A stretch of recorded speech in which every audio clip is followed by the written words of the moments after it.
Həmmimiz birlikdə bizim ataqlıq naxışımız Abdurrahim Yiğit orunlagan ana til namlıq naxışını bəhrə alayıq.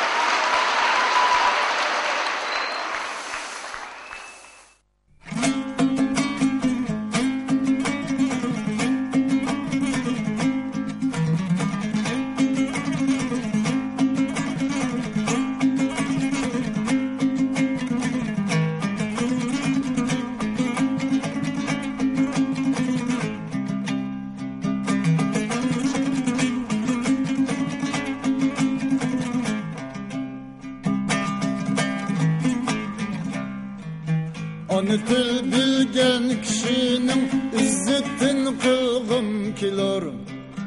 Onu til bilgen kişinin izzetin kılgım kilor.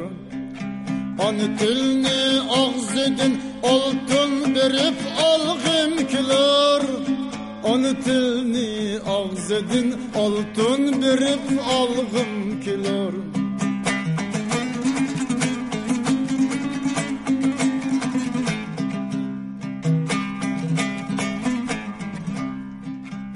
Ana til bolsigar Amerika'ya Afrika'da.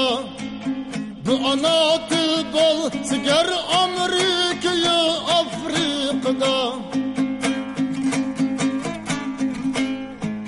Serpetip minlaçı tilla andımel bargım kilor. Serpetip minlaçı tilla andımel bargım kilor. Bu ana til bolsigar Amerika'ya Afrika'da. Serpetip minlaçı tilla andımel bargım kilor.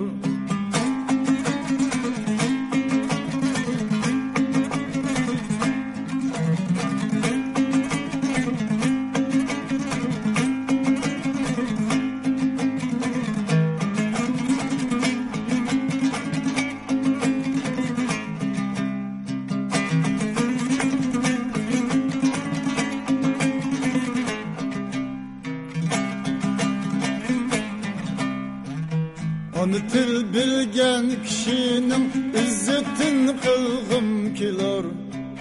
Onu til bilgen kişinin izzetin kılgım kilor. Onu tilni ağzedin altın berip algım kilor. Onu tilni ağzedin altın berip algım kilor.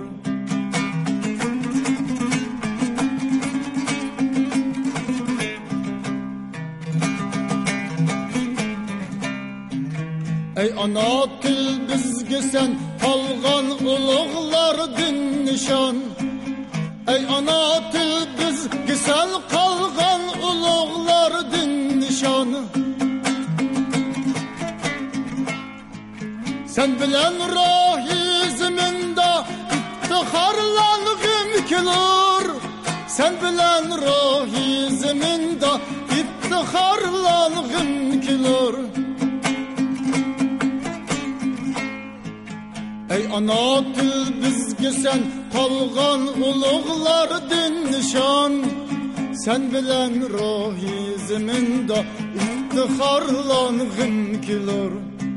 Sen bilen ruhi ziminde iftiharlanğım kilor.